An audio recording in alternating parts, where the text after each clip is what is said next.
Well, I'll tell you, we've covered enough of these together through the years to know that Joel Allen's probably his biggest pet peeve in all of this are the yahoos who decide to take probably inappropriate measures of trying to test these systems and go out in the water or just be out and about altogether, Joel. I couldn't hear a word of what you just said, Jim, but I did hear you say my name, so I'm going to start talking. If you'll remember that familiar old song, God Bless America, there's a line in there that says, the ocean white with foam. Well, that's it. You asked earlier tonight about storm surge, so we took a walk down as close to the pier as we could get. We couldn't take a camera down there safely, so you're just going to have to take my word for it. But Cherry Grove Pier is really getting pounded. It is just getting pummeled tonight. We were out there earlier today when the wind gusts got no more than about 20 miles per hour, and you could feel the pier moving. You could feel it shaking just a little bit beneath you. I can't even imagine what it must be like out there right now. We're getting heavy tropical storm force winds right now, and we're starting to pick up on that rain again. That hard biting horizontal sting when it hits your skin rain that you always get during a tropical storm, and I don't think we got the worst of it coming yet. We did see the waves coming up all the way to the dunes of the sea oats earlier, about a half an hour or so ago, and then it starts to recede just a little bit at a time. We'll have to see if it gets any closer. It looks like at this point high tide is past. Maybe the worst is past of it as far as the storm surge is concerned. As soon as we're done with this live report, I'm going to take a trip outside. We're going to take a look at the road. We'll see how that goes, and we'll come back and we'll report on that next time. As for right now, we're trying to sustain and hang in there with this wind. Live in Cherry Grove, I'm Joel Allen. Jim and Allyson, back to you. Joel, please, please, please get that wind gauge fixed. Yes. We will work on that. All right. All right. Thanks, Joel.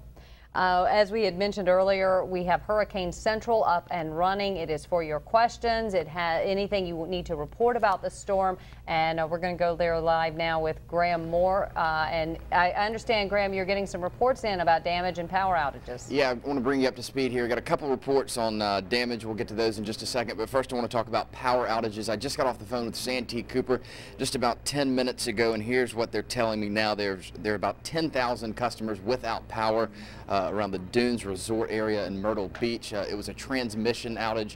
It shouldn't be out for too much longer. They've got crews out there say it will be restored in the next half hour to an hour. We've also got a couple reports of outages at Gunners on Gunners Island and Dog Bluff. I've also got a couple up at excuse me, Compass Cove Hotel, the beach there. Also, the guy who called says that the surge has come past the dunes, is totally underwater, is what were his words for the beach. Also here, let's see, power surges reported over in Aner. Now to a couple damage reports. We've got a report of a big tree down on 29th Avenue. Police are on the scene. I think we were sending a crew to try to get some video of that. Also, we've had several calls about the surge coming over the dunes, as I just reported. Another one from 31st Avenue starting to go under some of the hotels there and some of the parking lots. And also in Georgetown, we did have some reports that the big bridge in Georgetown had been closed. That is not true to the best of our knowledge right now. They usually do not close down that bridge, so that is not true. Now, here we are again in Hurricane Central. We've got the phones up and running, got several people in here taking your calls. We want to hear from you if you've got damage. If you've seen damage, please call, let us know about it. That number here is 438-4272. Got to check it there, 843-438-4272. Please call us, let us know what you're seeing. You can also email us some pictures if you've got any pictures, and that address is yournews@wpde.com. We've gotten several pictures in. We appreciate that. We're trying to get them made so we can put them on TV and just after a while. So that's the latest here in Hurricane Central. We want to hear from you. Email us whatever you got. Call us, and we'll get that on the air. For now, I'm Graeme Moore. Jim, Allyson, back to you. Graeme Moore, thank you very much. Obviously, isolated flooding, that will be something that we continue to watch in the early morning when Hanna passes We won't know the ramifications of all that flooding until she actually goes by and we see exactly how much water she's dropped and she's left. But as Ed Piotrowski keeps reiterating, Hanna is moving so quickly comparatively to past systems that it's very likely that we're going to avoid a lot of that regional or isolated flooding that we report seemingly in each one of these tropical systems that goes by. Yeah, we also always have the issue of power outages, as Graeme was talking about. We have some numbers to pass along to you right now. If your power goes out, here's where you need to call. Santee Cooper is 1-888-769-7688. Again, 888-769-7688. Ori Electric is 843-369-2212. And Santee Electric is 888-293-2300. You can call these numbers along the Grand Strand if your power goes out. I know we here at the station in Conway have had several surges throughout the night. We understand as Graeme and others have said, there's power outages scattered, particularly in the Myrtle Beach area. We understand quite a few. We also again want to stress, if you come across a downed power line, do not get near a downed power line ever. It's kind of amazing, too, how quick the repair time seemingly is in a lot of these. They're more isolated now than ever before. Back in the old days, if you will, remember, whole blocks would go down, whole neighborhoods would go down, and then it would take the power companies a certain amount of time. Right. Now we're seeing like isolated outages that are happening, and they seemingly they're taking care of those rapidly. Well, they actually have people ready to deploy at any time. When they know these storms are coming, they activate. They have emergency systems as well. They bring in people from other areas. The linemen are ready to go, and so they can get out and get those lines repaired as quickly as possible. And those are the type of things too. I mean, the county obviously using this system to kind of gauge where they're at, some of the things that they've fixed from past systems, recent past systems, 3 or 4 years ago.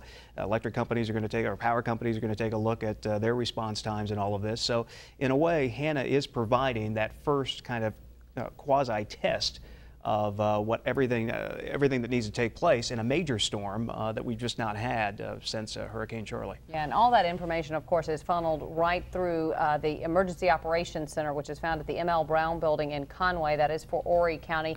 And the Emergency Operations Center there has been activated for quite a while. They actually went on full alert this morning at 6 o'clock in the morning. It is where we find News Channel 15's Sharon Green. She's joining us now by phone.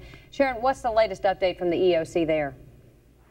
Well, Allyson and Jim, as you just mentioned, the information is funneled here, but there's a problem now. I'm not sure if the power has anything to do with it, but it is probably so, but the internet is down here. So they're trying to get information confirmed about power outages and road closures, and that is causing a hindrance. Basically, they are getting their information now through 911. So when anyone calls and reports anything through 911, that information automatically gets put up in the EOC, but then they have no way of really confirming it. They're just basically calling around, trying to get information confirmed, and it's kind of slowing the process down a little bit. So right now they're asking anyone who's calling 911 to report anything, give them as much details as possible, be as specific as you can so they can figure out exactly how they need to respond. Now, as you heard Graeme Moore mention, Santee Cooper is reporting 10,000 power outages. Horry Electric Cooperative, this is the latest number that I've gotten from Kelly Broski with Horry County Public Information Office, has 450 outages. They don't know what specific locations those outages are in. Again, trying to get that information confirmed. No major road closures to report. There were some down trees, but though I'm told that those down trees only happen in minor roads or back roads, and those are getting cleared out as soon as possible.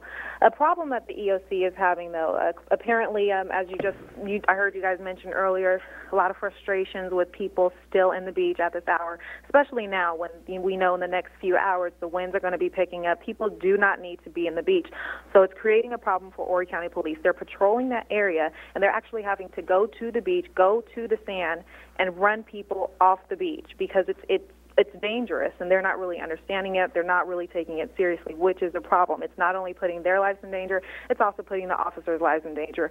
And they're having to respond to these people who are kind of just trying to have fun in the surf when, it could be creating a problem when there's actually a real emergency. Those policemen are actually at the beach when they could be actually responding to someone with a real emergency. So that's a problem. They wanted me to put that information out there. Dangerous for officers to be out there, dangerous for anyone to be out there, actually. They recommend that if you don't have to be on the roads, then please just stay off of them unless it is an emergency. All right, Sharon Green live at the Horry County EOC. Of course, I guess information coming in there throughout the night tonight, Sharon. We had talked earlier, you had said they kind of have a skeleton crew in there, but they are actively watching everything that's